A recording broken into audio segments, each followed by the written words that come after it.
Hola muchachos, bienvenidos a sus clases en línea de aquí del grupo CETEC. Muy buenos días, tardes o noches. Bueno, pues vamos a continuar con nuestro curso de biología. La clase pasada estuvimos viendo todos los conceptos básicos, las ramas, las ciencias auxiliares, qué es la biología como concepto o bueno, como ciencia. Ajá, y estuvimos hablando sobre los reinos y toda la parte de taxonomía. Ajá, también todos los antecedentes que tuvimos de la taxonomía, que estuvimos hablando allá por la vieja Grecia, aunque fue muy poquito, pero definimos las 7 categorías de lo que fue la taxonomía, ¿no? O de lo que es la taxonomía y un poquito de lo que fue la nomenclatura, que estuvo marcada, ¿no? Por su antecedente, bueno, más bien por su principio de la nomenclatura binomial. Y pues nada, ¿no? Nos quedamos y estuvimos viendo lo que es prácticamente un poquito de lo que es biodiversidad.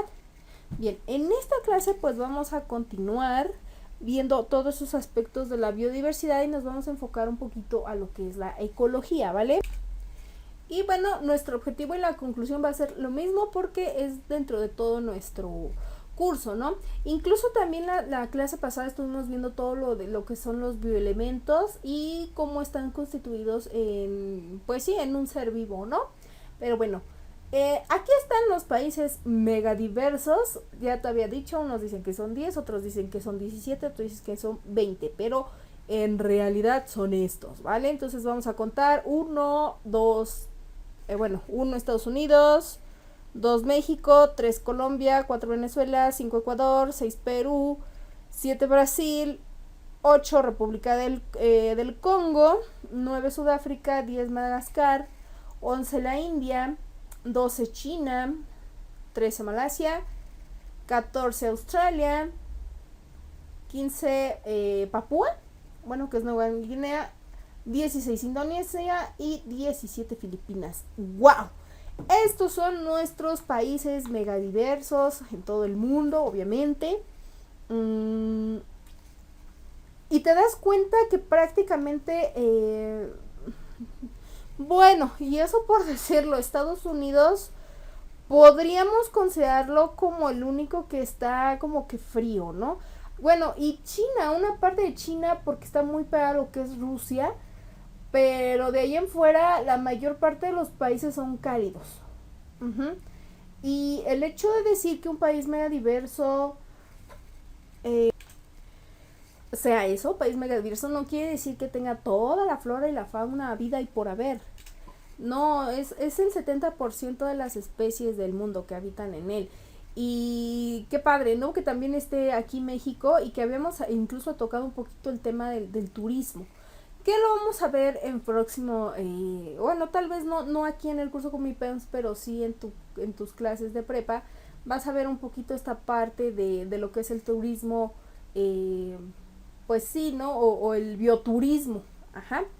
Y mira, realmente, pues creo que América tiene 1, 2, 3, 4, 5, 6, son 7.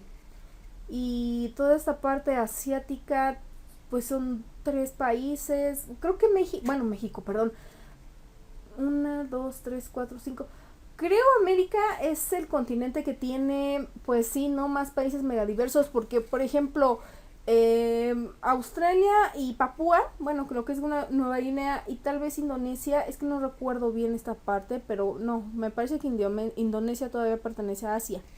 Pero por ejemplo, aunque perteneciera a Asia, son 1, 2, 3, 4, son 5 países.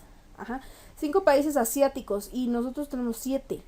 Ajá, entonces me parece que sí, América Latina es la que habitan más países megadiversos, pero no inventes, eso implica más peligro, ¿no? Bueno, es que increíblemente, a pesar de que, ay, pues sí, la naturaleza es hermosa y todo, pero también tiene sus desventajas, también tienen ahí sus arañones, sus alacranes, sus serpientes, sus ranitas venenosas, sus hierbas venenosas, entonces así como que mejor me aguanto y me voy, por ejemplo, a Belice.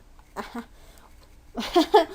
Bueno, un ejemplo, ¿no? Pero al final creo que es muy padre esto y que México pues debería de tener en cuenta ese tipo de detalles de que pues sí, ¿no?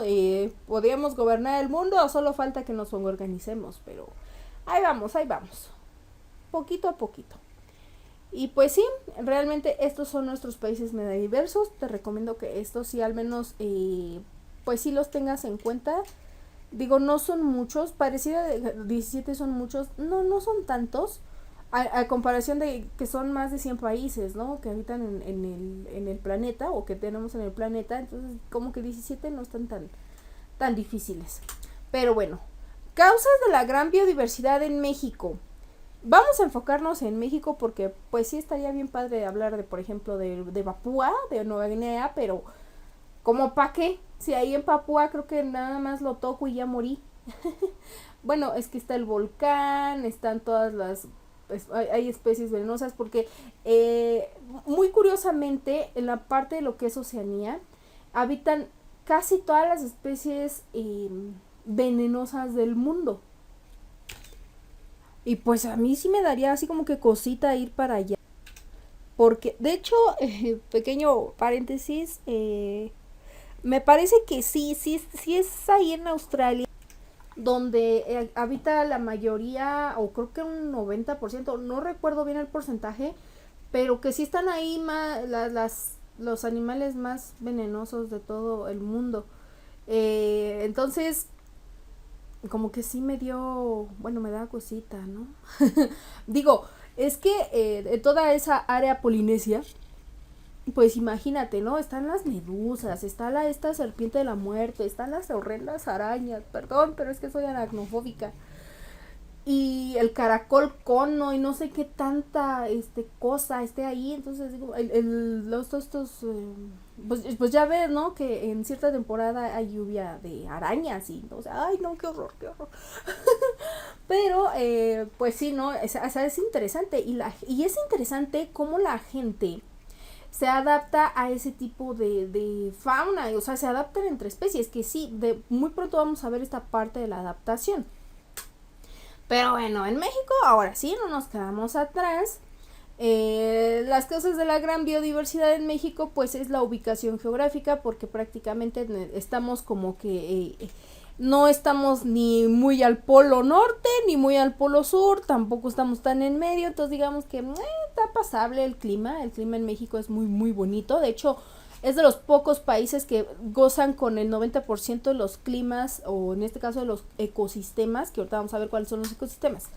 Ajá, por su complejidad de orografía o relieve, o sea, que tenemos mesetas, montañas, volcanes, todo esto, ¿no? Que nos brindan tantos animalitos y el endemismo, ¿no? Los endemismos que prácticamente nos ayudan a...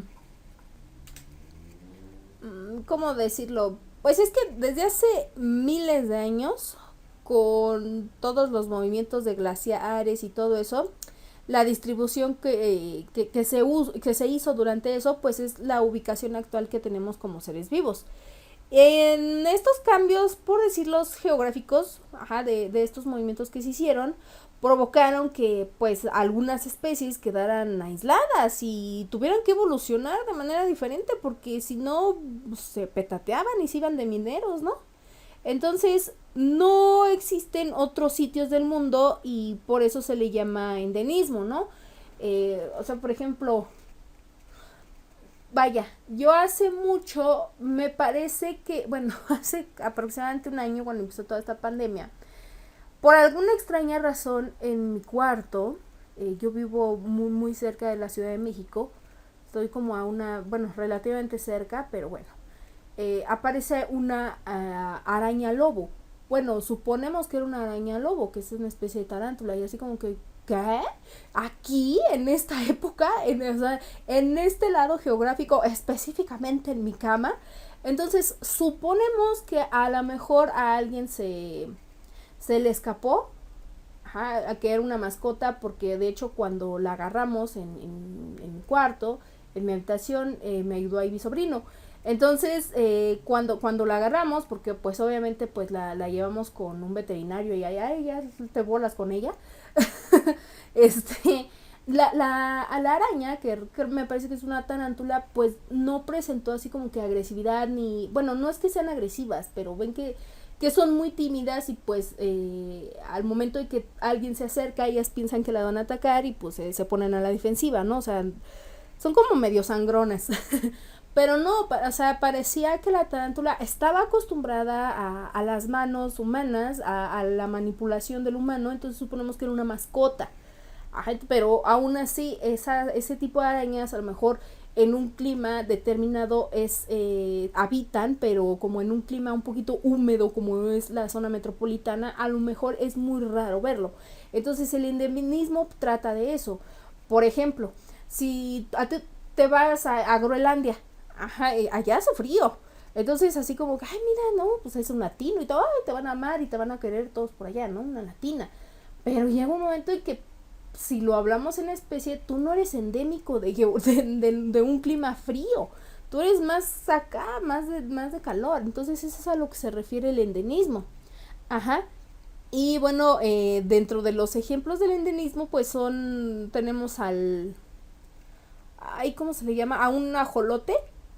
Ajá, del ajolote de Senegal, de Lerma, algo así. El conejo de los volcanes. Y ya, por decirlo así, porque ya no me acuerdo de otros, pero son ejemplos, ¿no? Y bueno, les decía que por el relieve, porque prácticamente la presencia de las montañas, obviamente de nuestra Sierra Madre oriental y occidental, más todo el sistema volcánico y más toda la Sierra Sur y todas estas montañas, pues nos hacen tener una altitud que provoca pues la aparición de ciertas especies. Ajá. Entonces, no, o sea, prácticamente México es por eso un país mega diverso. Habría que ver por qué los demás se consideran así, pero supongo que es más o menos por las mismas causas. Ajá. Y pues nada, ¿no? Prácticamente por esas características, pues se forman los hábitats. Ajá.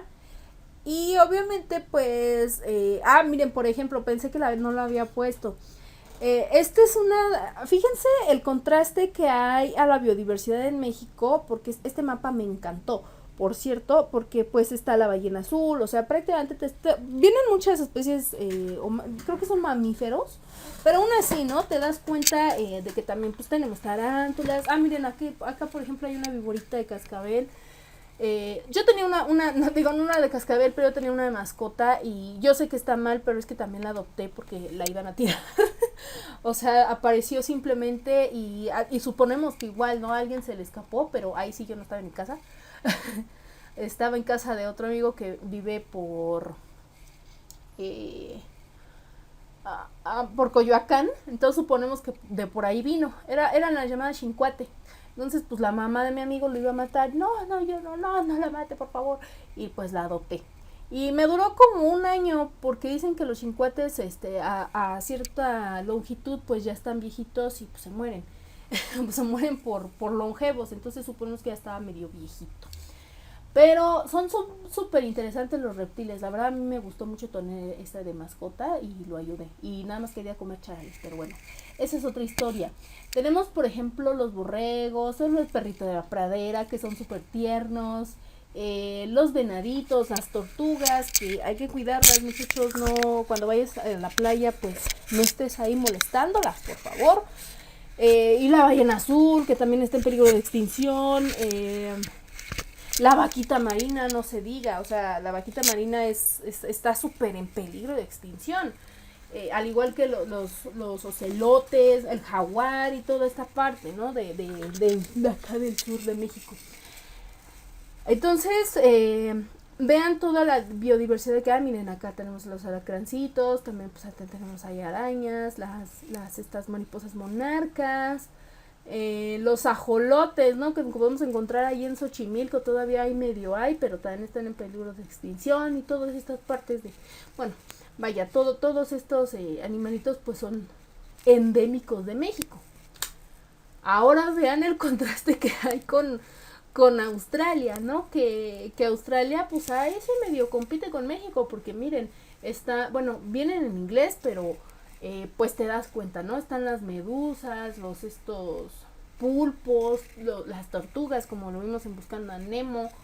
Hay volcanes, hasta nos marcan aquí volcanes, 8 tipos de plantas, pingüinos,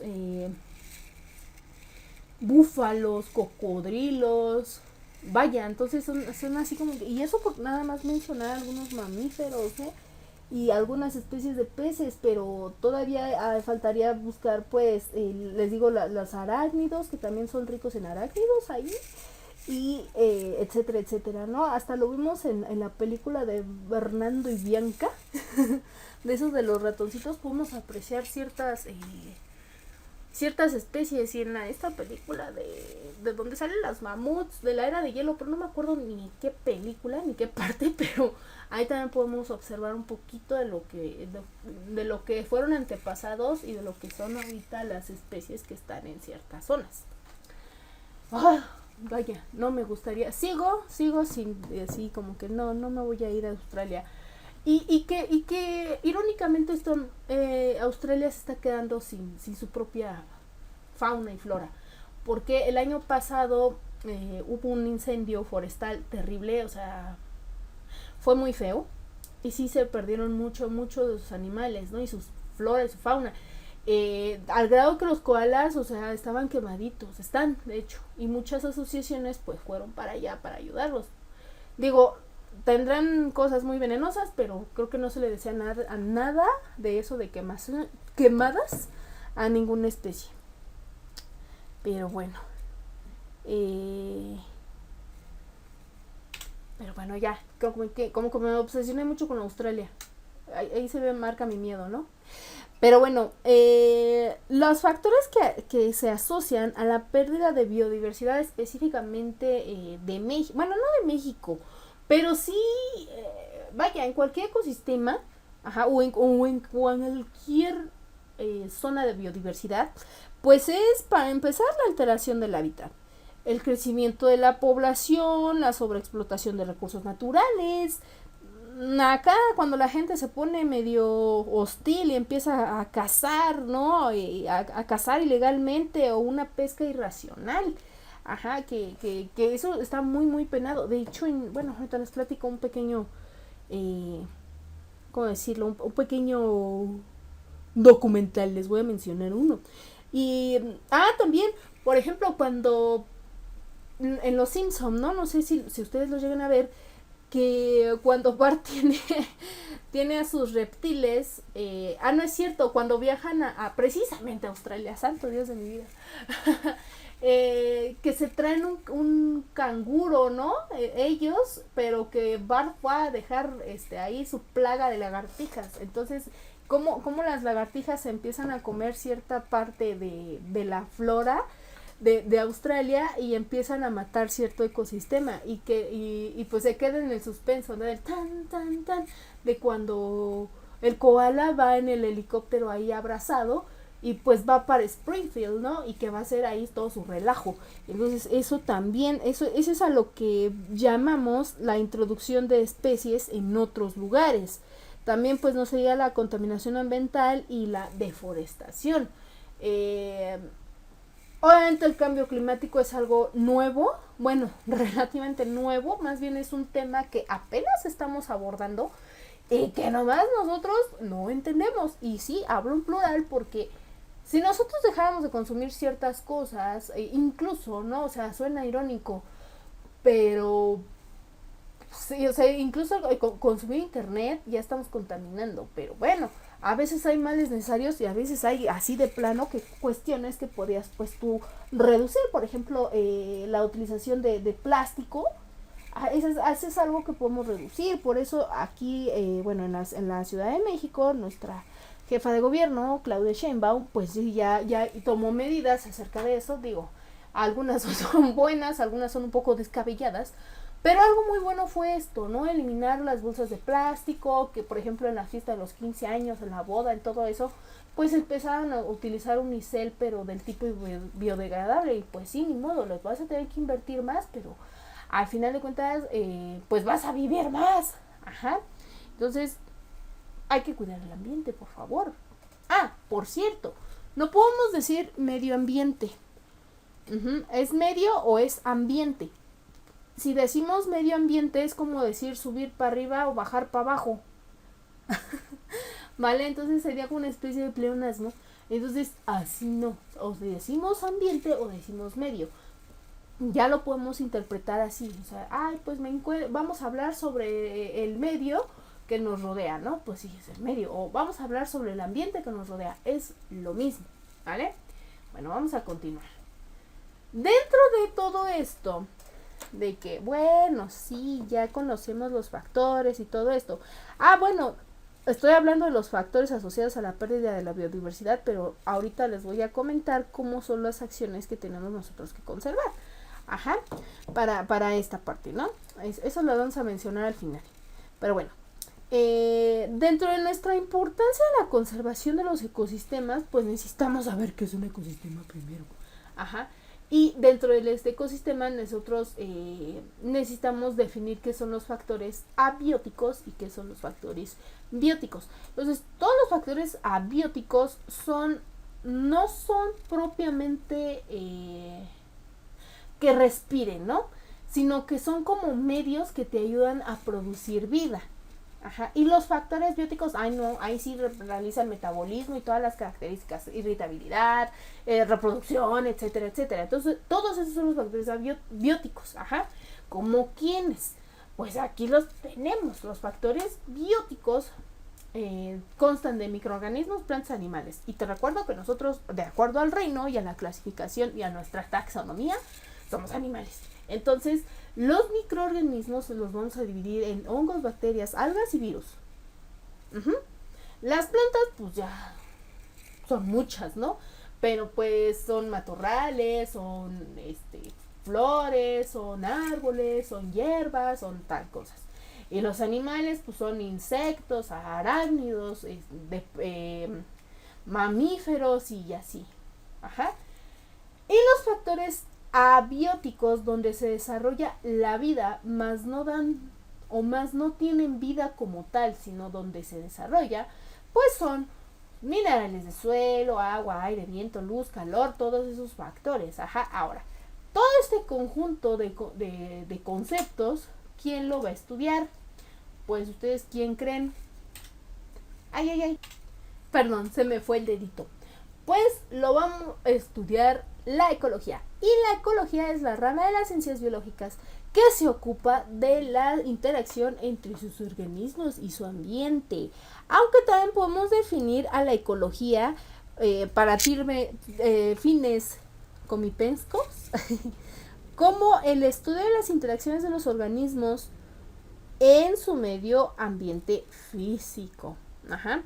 Y bueno, la ecología prácticamente explica de qué manera el ambiente biótico, que son, todos los seres vivos con los que cuento en medio, y el factor abiótico o el ambiente abiótico, aquellos que no tienen vida pero la producen o se lleva a cabo dentro de ellos, afectan a los organismos y de alguna manera interaccionan y determinan la clase y tal vez el número en que se encuentran en un lugar determinado. Ajá, a lo mejor, o sea, ¿cómo me refiero al número? Que, por ejemplo, supongamos que a ti te dijeron, oye, te voy a regalar una casa en medio del desierto. Y pues, dices, yo sí me rifo, ¿no? Pero a lo mejor, pues, ¿cómo te reproduces? Pues nadie vive ahí. Ajá, entonces eso es a lo que me refiero, ¿va? ¿Qué más podemos decir? Y bueno, dentro de estos aspectos de la ecología, pues vamos a tener un ambiente físico que va a presentar las siguientes agrupaciones. Es como unos niveles de organización que va a tener la ecología para sí mismo.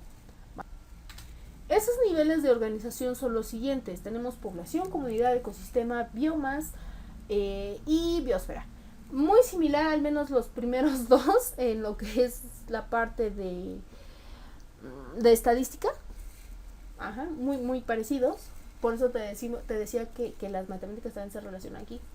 Pero bueno, la población para ecología, que les vuelvo, no es muy diferente a lo que considera población estadística, pero ahorita vamos a definirlo con ecología, pues va a ser el conjunto de individuos de la misma especie que viven en un lugar y en un tiempo determinado.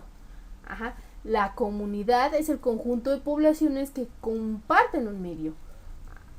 El ecosistema, pues es un sistema formado por una comunidad natural que se estructura con los componentes bióticos y abióticos. Las biomas o el biomas es conjunto de seres vivos que habitan en una zona donde las condiciones climáticas son similares, más no iguales, y la biosfera es la capa del planeta donde habitan todos los seres vivos. Ajá, entonces, población, los flamingos. Comunidad, pues ahí donde están, ¿no? Ahí paraditos, ahí los flamingos. Pero en un lugar, ajá, entonces en ecosistema pues es ya propiamente todo el área que interviene donde están los flamiguitos. El biomas pues son las condiciones climáticas, ¿no? Porque también como puede haber un ejemplo, ¿no? Aquí en México como también lo puede haber en Estados Unidos. Y la biosfera pues ahí sí no hay pierde porque prácticamente es donde estamos todos cuadraditos. Y dentro de estos conceptos también podemos encontrar las clases de ecosistemas, ajá, o tipos de ecosistemas, donde pues tenemos sistemas acuáticos, bueno, ecosistemas acuáticos, mixtos y terrestres. Aunque en lo personal, no sé si esté bien o mal, yo considero ya también el ecosistema urbano, porque, a ver, tú citadino, porque yo sí, la verdad, yo sí me adapto a la... A mí sí me gusta vivir en el campo. De hecho, a mí cuando me llegan a invitar a una granjita que por ahí tengo con unos familiares, no, yo soy feliz. Pero, por ejemplo, mi hermano es así como que vamos a lo que es la granjita o el ranchito. No, él ya al tercer día ya decide, ya me quiero ir, no esto, no hay aquello, no, y así como que relájate, ¿no? Pero sí, ¿no? Entonces está mucha gente y pasa, ¿no? Nada más con mi hermano. Pasa que estás tan acostumbrado ya al smog y todo eso porque tu cuerpo ya se adaptó que dices, oh rayos, vengo al aire puro y puedo morir. O voy como Heidi en La Niña de las Montañas y, o sea, Heidi se adaptó. Y en el momento, no sé si han tenido la oportunidad de ver ese anime de Heidi, que ya lo sé, es súper viejo, pero hay un ejemplo ahí, ¿no? De adaptación en un ecosistema para un ser humano. Heidi es llevada, vivía en un pueblito a faldas pues de lo que eran los Alpes, creo. Entonces la llevan con su abuelo por circunstancias que no nos incumben ahorita, pero se empieza a adaptar, o sea, ya no usa vestido y está como cabra loca ahí corriendo en los Alpes. Pero vuelve a regresar a la ciudad y ya no se halla, ya es al grado de que pues empieza a alucinar y se pone bien mal y así como que relájate, Heidi, o sea, tampoco te quitaron así de la vida, ¿no? Pero es ahí un ejemplo muy extremo, por cierto, pero real, lamentablemente, de que cuando tú cambias a una especie, en este caso que es Heidi representando a todos los humanos, la van cambiando, entonces al último lugar donde la cambiaron, porque ya al final del anime ahí se queda con el abuelo y todos felices, pero que precisamente cuando la cambian, o sea, la quitan de su abuelo y se la llevan y empieza a alucinar es cuando conoce a la Clarita. Entonces la Clarita, no, sí, quédate, pero la Heidi así de, no inventes, o sea, quiero mi pasto, quiero mis Alpes, ¿no? Y ella no se adaptaba y era un estrés que provocaba que Heidi se pusiera mal físicamente, bueno, de salud, ¿no? Y si nosotros lo transportamos a una especie, puede pasar lo mismo. Ajá. Si tú no adaptas bien a una especie y la impones a un ecosistema, puede ser que la especie, en este caso el animalito o la plantita o lo que sea, se enferme. Ajá. Es como si también no pusieras una planta de sombra en el mero rayo del sol, pues ¿qué le va a hacer? O sea, tú le estás obligando a que esté ahí y tratas de adaptarla, pero no es lo más conveniente. Ajá, y es lo mismo que en un ecosistema urbano. Estamos a veces tan acostumbrados ya al smog, al ruido y a todo eso, y nos adaptamos que cuando vamos a un lugar que es plena quietud, no estamos a gusto. Ajá, y eso también lo podemos interpretar como introducción de especies a otro ecosistema que prácticamente no le corresponde. Pero bueno, las clases de ecosistemas son estas, y pues estos son los prácticamente los ecosistemas que nosotros tenemos, ¿no? Tenemos los desiertos, que la característica de los desiertos es que cuenta con una temperatura extrema de aproximadamente 54 grados centígrados. Santo Dios de mi vida. Y tú dirás, ay, son 54. Sí, ándale, pero aquí en la Ciudad de México, eh, por lo general estamos a 30 y ya estamos así con la congelada prácticamente en todos lados, ¿no? Pues me voy a comprar una congelada para la papada, otra para la oreja, otra para debajo ahí en la axila, y otra para la planta de los pies, y otra así me la como, y así, porque, o sea, 30 grados ya nos estamos muriendo de calor. O como dicen los del norte, ¿no? Ay, pues 30 grados a la sombra, pero pues, tu sombra, tú estás más adaptado, pero yo no. Precisamente porque las personas del norte pues se adaptan a este tipo de temperaturas, y aún así ya se están ahí muriendo de calor. En cuanto a los desiertos, pues tiene una precipitación pluvial casi nula, quiere decir, casi no llueve, pero sí llueve. Ajá. Creo que llueve una vez al año o algo así, 1 o 2 veces al año. Tiene un clima cálido por el día y frío por la noche. Sí, están muy extremos, ¿eh? Y la flora, pues son cactus, arbustos, de esos arbustos que ruedan, de hecho, y que tengas cuidado porque luego pican, ¿eh? Y de fauna, pues hay reptiles, coyotes, roedores, arañas, todo eso. Pero ese ecosistema es muy diferente a lo que es la sabana, porque las sabanas son praderas tropicales y predomina mucho lo que es la estación seca, o sea, no hay ni aire, o sea, poquito. Y la flora, perdón, principalmente son pastos y plantas así como que leñosas. Ajá. Y de fauna, pues hay antílopes, búfalos, jirafas, cabras. Digo cebras, perdón, cabras yo. Me quedé con un video que vi. Y pues nada, ¿no? Y tal vez aves carroñeras, de esas como buitres y cosas así que se comen la piel y pues sí, no animales de carroña, pero en forma de ave, o más bien en especie ave. La tundra, que es un clima demasiado frío, y los inviernos son demasiados prolongados, así como Rusia, Siberia, ajá, y tienen un suelo literalmente congelado. De hecho, bueno, yo he conocido personas extranjeras gracias al cielo, tengo la oportunidad de conocerlas, y el frío, bueno, tengo uno que viaja mucho porque se dedica a la comunicación, y ya ha estado tanto en Canadá como en la parte de Siberia y como en China. Entonces dice que no hay frío más crudo que el de Siberia. Su próximo objetivo, bueno, que lo iba a hacer antes de la pandemia, pues era viajar a lo que es Rusia como tal, pero pues no se pudo, ¿no? Y ya ven que pues los alemanes no pudieron con el frío, ni Napoleón con el frío de Rusia. Entonces imagínense, ¿no? Qué ecosistemas tan más raros o tan más interesantes. Y en cuanto a flora, pues hay musgos, pastos, líquenes. La fauna, pues son los caribús, los renos, los zorros blancos. Entonces están como que, wow, muy interesantes, ¿no? También tenemos ya algo más mexicano, el bosque tropical, que es una temperatura, vamos a suponer que es variable, ¿no? O sea, como puede ser calor, como puede ser frío. Tiene largos periodos de lluvia. Oh, por fin. Tiene un clima caluroso, pero con cierta humedad. O sea, no está tan seco como, por ejemplo, en el desierto. Y la vegetación es abundante. O sea, puede haber ficus, bueno, que es una especie de árbol, ¿no? Puede haber pinitos y todo eso. Y como fauna, como va a haber abetos y como el de Winnie Pooh, acres y todo eso.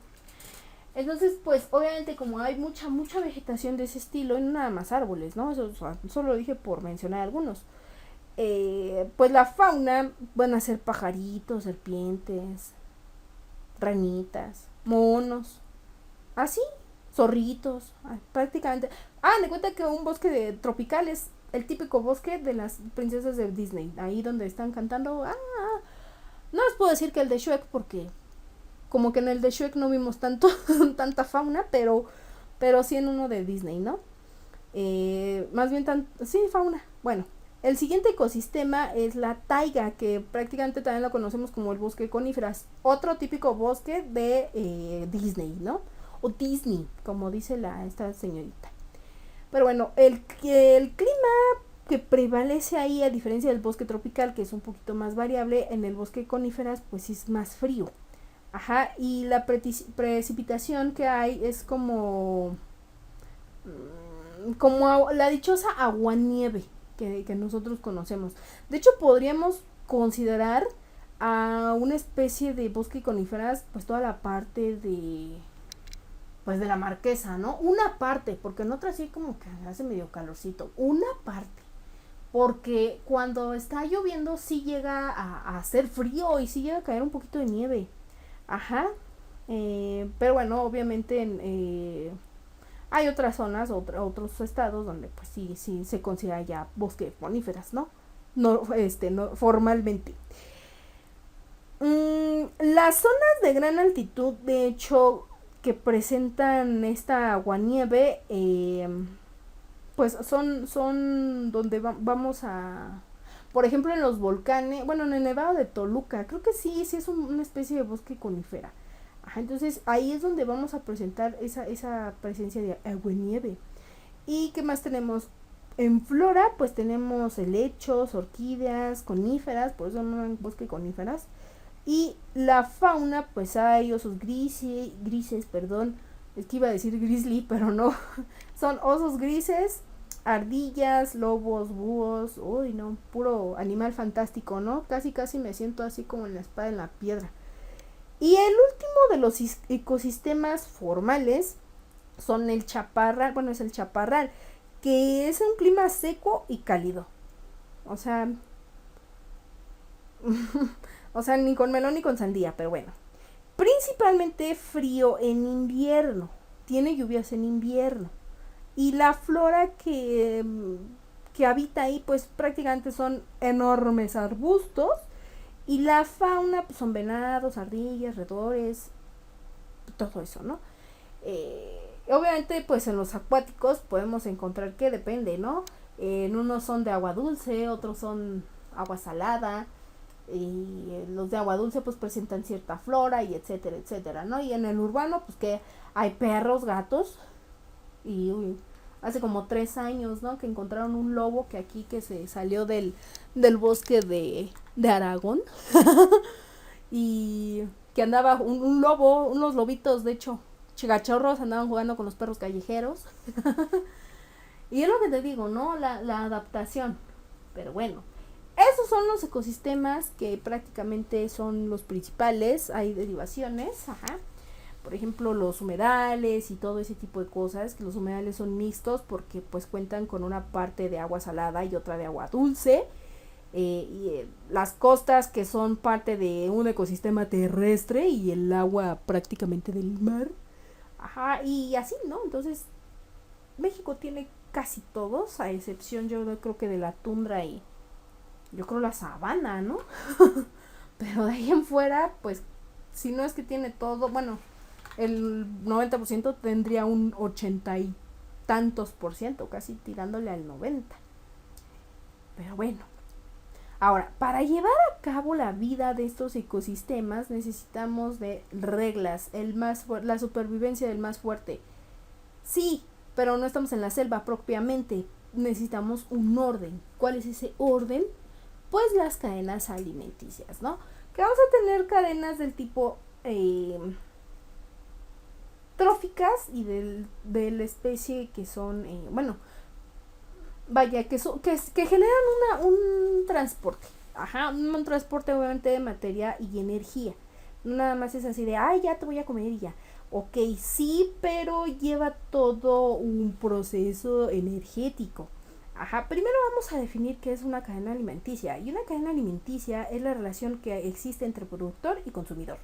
Ajá, y que prácticamente los organismos de casi todos los ecosistemas pues dependen de Luismi. No, no es cierto, del sol. Perdón, pequeño chiste malo, perdón. Bueno, casi todos los organismos de todos los o de todos los ecosistemas o de casi todos los ecosistemas pues dependen del sol, o sea, hace de obtener energía. Por eso yo te decía que casi, o sea, que todos, incluso los seres humanos, hacemos una especie de fotosíntesis. Ajá. Porque si no, pues luego te dan enfermedades muy raras. Bueno, algunos utilizan la energía solar para sintetizar alimentos, ajá, como las plantas, ¿va? Y otras pues la usan indirectamente, como nosotros, no producimos a partir del sol nuestra comida, pero pues sí producimos así como que energía, ¿no? Yo sé que hay algunos que dicen, yo doy el sol, me incluyo, pero sin el sol no podría yo obtener energía, o más bien no completaría ese nivel energético que necesito para poder despertarme y vivir día a día, porque créanme, vivir un día es una gastada de energía como no tienen idea. Entonces siéntete orgulloso, y si estás deprimido y con esos aires de no, por favor, es que nadie me quiere, no, pues primero quédate tú, porque es una energía enorme, de verdad es enorme lo que necesitamos para vivir cada día. Pero bueno, eso lo vamos a ver en la parte de nutrición. Una cadena que no es propiamente esto, o sea, nada más estamos viendo transporte de energía y de materia en un ecosistema. Pero bueno, una cadena alimenticia prácticamente necesita de cumplir con unos pasos, ¿no? Para poder transferir esa energía de sol a través de los organismos del sistema, y así que unos lleguen con otros, y por eso se llama cadenita, porque voy del grande al otro y así hasta llegar al más pequeñito. Y generalmente un ecosistema posee muchas cadenas alimenticias. Cuando un ecosistema ¿cómo se dice? posee pero muchas cadenas alimenticias, que son todos los ecosistemas, a eso se le vaya a llamar como red alimenticia. Ajá, o sea, el conjunto de muchas cadenas alimenticias es la red alimenticia. Y aquí de hecho tenemos algo bien curioso. Esa imagen me gustó porque prácticamente es algo que encontramos nosotros en México. Esa es una cadena alimenticia muy significativa de México. Hasta me recuerda al escudo de la bandera. Bueno, tenemos organismos productores. Es más, déjenles les pongo aquí. Vale. Tenemos lo que son organismos productores. Ajá, que son prácticamente organismos que son autótrofos, como por ejemplo, o sea, que producen su propia energía, como o por métodos autótrofos como la fotosíntesis o la quimiosíntesis, ¿no? Ejemplos, los vegetales verdes, las algas azules, o pues las bacterias, ¿no? Que producen su propio alimento. Ajá. Algunas bacterias, no todas. Y tenemos la parte de lo que son consumidores, que son organismos heterótrofos, que necesitamos de otros para poder subsistir, ¿no? Entonces tenemos los primarios, secundarios y terciarios, y los primarios forzosamente tienen que ser herbívoros, los secundarios carnívoros y los terciarios carroñeros, como las ratas, cucarachas, buitres y la señora chismosa de la colonia. No, esa no, pero los demás sí. Y los desintegradores, que esta parte de los desintegradores lo vamos a ver próximamente en los ciclos biogeoquímicos, que es nuestra siguiente clase. Y para que me entiendas ¿cómo que se les llaman desintegradores? Pues porque van a desintegrar cierta materia. Entonces, esos desintegradores son organismos heterótrofos, pero más especializados para desintegrar, ¿no? Entonces, ¿como quién? Como las bacterias y los hongos. Entonces, aquí tenemos ese ejemplo. Tenemos organismos que producen energía, como el sol, y bueno, que de hecho aquí es un ciclo, ¿no? El sol provee a las plantas de energía y las plantas así crecen y florecen y podemos obtener sus productos para beneficio de nosotros. Luego llega un consumidor primario, por ejemplo el grillito, se come a la planta. Pero pues llega un ratón más abusado que él y se come al pobre grillo. Que no sé, apenas ahorita estoy viendo que los ratones comen grillos, pero como son ratones comen de todo, entonces no importa. Pero supongamos que está pues, en el bosque, ¿no? Pero bueno. Entonces el ratón, que es más abusado, entre comillas, pues se come al grillo, pero pues ¿qué creen? Que llega un consumidor terciario, ajá, pues más abusado, ¿no? Que el pobre ratón, que en este caso es la serpiente. Ajá. Aquí tenemos un cuarto término, o un cuarto participante, que es un consumidor cuaternario, que pues prácticamente va a hacer ese proceso, ¿no? De lo que hace el águila, consumir al terciario. Y si te das cuenta, entre el terciario y el cuaternario, pues ya podemos decirlos que son carnívoros. Ajá.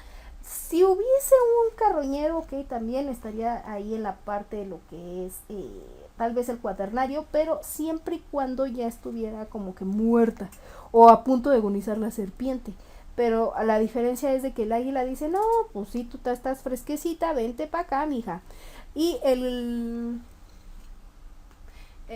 carnívoro, bueno, el carroñero, pues así como que no, pues te espero a que te mueras, de todos modos ya te vas a morir. Ajá, ¿por qué? Porque pues, es un animal de carroña. Ahora, el águila se come a la pobre serpiente, quién sabe cómo, pero se la come. Y pues todo lo que entra tiene que salir. Ajá.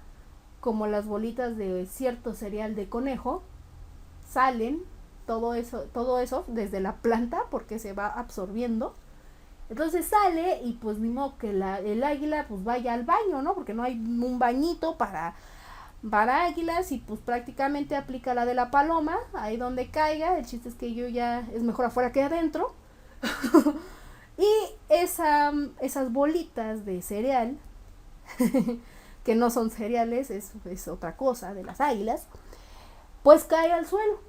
Ajá, entonces el suelo, como tiene bacterias y tiene ciertos microorganismos, va a captar esto como producto y así como que, bueno, el suelo y las bacterias, ¿no? Fijadoras ahí y descomponedoras de ciertas cosas. Y pues vuelven esas bacterias, pues también, ¿no? A pesar de que son bacterias, comen y tienen que desechar lo que ya se comieron. Y esos desechos son aprovechados como abono para las plantitas y vuelve a empezar el ciclo. Ajá. A veces no son ciclos, a veces son cadenas o redes. Ajá. Pero esa es la finalidad. Entonces prácticamente si un eslabón falta, porque son cadenas, si falta un eslabón, pues prácticamente la especie que más jerárquica, o sea, la que va arriba de él, pues se va a petatear, ¿no? Entonces, pues por eso que nosotros necesitamos de todos, a pesar de que nos lo comamos, todos necesitamos de todos para poder subsistir. Y hay una especie como de equilibrio ecológico. Entonces, si tú vas, y volvemos a lo mismo, vas y haces todo tu merequetengue a otro país y empiezas a introducir otra especie, pues o sea, a lo mejor esa especie le gusta, no, pues a mí me gustó como que comerme al ratón. Entonces ya el que está ahí en la especie, oye, pero yo dejé mi bote de leche apartado para poder comerme al ratón. Y no, pues ya te ganaron el mandado, mijo, entonces ¿ahora qué vas a comer? No, pues quién sabe. Entonces la serpiente se puede empezar a morir. Y pues si se muere la serpiente, ok, llega el de carroña más abusado. Pero el águila dice, oye, espérate, las serpientes nos estaban muriendo, y ahora ¿por qué me las quitas? No sé, el de carroña, ¿no? Pues ya está muerta y ya. Entonces, al faltar cada uno de estos, un eslabón, puedes alterar todo el ecosistema y todo, o sea, nos vamos de mineros porque al alterar el ecosistema, pues ya no va a haber transporte ni flujo de materia y energía como debería de ser. Y pues, ¿de dónde? Ajá. Entonces, pareciera que no, pareciera que es un concepto de que, ay, por favor, maestra, o sea, no inventé, pero sí, muchachos. ¿Vale? Entonces, para evitar todo esto, ahora sí, ¿qué son las acciones y medidas que tenemos que llevar a cabo? O sea, para evitar también no nada más lo de las cadenas, ¿no? Sino también porque igual, a lo mejor un organismo primario le gusta no comer plantitas, sino arbolitos o algo así. Entonces, así como que, ¿qué onda, no? Si me empiezo a estresar a talar árboles, pues una le quito las casas a unos animales y otra pues le quito el alimento. Entonces, ¿cuáles son las acciones que nosotros tenemos que conservar para o hacer, ¿no? Para cuidar a nuestro México bonito y querido, o cualquier, no nada más a México, a cualquier zona, ¿no? Cualquier país. Bueno, talar árboles viejos, eso es lo que tenemos que hacer, porque ya están viejos, o sea, y quitar, podrías tú plantar uno nuevo y mejor, o evitar talar los que ya están, los nuevos, los que todavía tienen vida. No extraer productos marinos en épocas de crecimiento, por favor, tienen que, o sea, si hay una temporada en que dicen, ok, está bien, sí te voy a dejar cazar, pero pues también no inventen, ¿no? Como, les decía de un documental que se llama Operación Delfín, que les recomiendo mucho, está muy triste, pero habla mucho de, o más bien le presenta una realidad que se vive en China, entre China y Japón, de hecho, que está muy relacionada a la serie de Flipper. Entonces, no puedes estar extrayendo o no puedes estar matando una especie cuando está todavía criando, ¿no? O, por decirlo así. No llevar especies de un lugar a otro, vuelvo, como Bart. Aumentar la población de especies en peligro de extinción, que aquí es donde viene esta parte de los zoológicos que ayudan mucho, o de asociaciones cuando empiezan en cautiverio, y que muchas asociaciones empiezan, es que está en cautiverio, déjalo vivir, o sea, sí lo voy a dejar vivir, pero pues también déjame que se reproduzca para que haya más de él. Entonces ahí hay un límite muy ético que también podríamos observar, pero eso lo vas a ver tú en la prepa, y tal vez lo podamos tocar, pero en otra clase, ¿vale? Y proteger las reservas naturales, principalmente. Y reservas naturales no nada más que, voy a ir al zoológico Zacango o algo así. No, también desde tu casa, o sea, evita tirar basura en la calle, trata de consumir menos plástico, trata de reutilizar lo que ya tienes. Por ejemplo, yo en mi colonia, pues sí, ya hay un comedor, ahorita con lo de la pandemia, y prácticamente te decía, ok, para evitar contagios o evitar cualquier situación, tienes que traer sanitizado tu topper, casi, que yo no lo vi una medida muy buena, pero digo, bueno, al menos para medidas ecológicas, pero bueno, cada quien, ¿no? También pues depende de los lineamientos que les hayan dado, pero esa es otra instancia. Pero eso sí, yo ya había visto antes de todo esto de la pandemia que en algunos lugares ya te pedían así como que el topper.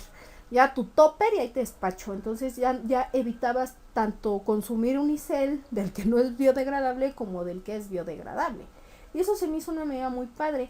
También pareciera muy de burla, pero ojalá y no seas de esos chicos que por ejemplo se compran su botellita de Coca-Cola, se la terminan y todo, y al otro día pues la puedes rellenar con agua, ¿por qué no? O sea, no tiene nada de malo. Si al otro día no, pues voy a hacer deporte o algo así, no te compres un termo o algo así, o si tienes la posibilidad, pues sí, ¿no? Y evita, pues entonces estar tomando Coca-Cola. Pero, o sea, son ese tipo de medidas, ¿no? Y obviamente pues reutilizar, reusar y reciclar, pues es obvio algo que tenemos que tener muy marcado, y sobre todo en México. Pero bueno, vamos a empezar una parte de preguntas que dice, es el estudio de las interacciones de los organismos con su medio ambiente físico. Desarrollo sustentables no es, porque desarrollo sustentable no hemos hablado nada de eso, y aparte eso no va a estudiar las interacciones, eso es más o menos como métodos. Ecología, pues sí es ecología, ¿no? Porque vamos a estar estudiando esas interacciones. Biología y zoología, pues no, porque biología es la interacción, es el estudio de todos los seres vivos, y la zoología como tal, pues no, porque ahí nada más estamos estudiando a los animalitos. Entonces la respuesta correcta pues es el inciso B. Siguiente, conjunto de diferentes poblaciones en un área determinada. Órale, esa sí está más así de pensarle. No puede ser nicho ecológico, porque a eso no se refiere el nicho ecológico. Y no puede ser en esta parte del ecosistema ni la población, porque son los niveles de organización que tenemos dentro de la ecología. Por lo tanto, la respuesta correcta es la comunidad, porque está dentro de un área determinada. Vámonos con la siguiente. Grupo de organismos de la misma especie que habitan en un lugar determinado. ¿qué? Ok, biomas no puede ser. Ajá, por lo tanto me quedan estos tres. ¿Cuál es? Obviamente la población. Ecosistema tampoco, porque ecosistema es un conjunto de algo. Ajá, y la comunidad necesita estar en un espacio determinado. Ay, ya se me borró ahí está ya. Entonces, comunidad tampoco puede ser porque es la que nos hace un momento. Y todos los seres vivos con los que cuenta el medio. Ecosistema y biomasa no es. Porque biomasa, para empezar, pues no estamos haciendo experimentos, ni biomas. Ecosistema, vuelvo, no es eso, porque es un conjunto de todo lo que hemos estado viendo. Entonces, nos quedaría una respuesta de descarte, que es entre factor biótico y abiótico. Entonces dice, todos los seres vivos con los que cuenta un medio. Seres vivos, en un ecosistema puedes tener un sistema abiótico también, o un sistema biótico, entonces no puede ser, y en la biomasa pues más o menos igual. Entonces nos quedan estos dos. Si estoy hablando de seres vivos, por lo tanto, el prefijo a significa sin, por lo tanto, nuestra respuesta correcta sería el inciso A. Ok, giro ahí. Cuenta con clima cálido por el día y frío por la noche, con temperaturas extremas de 54 grados centígrados. Taiga chaparral no puede ser.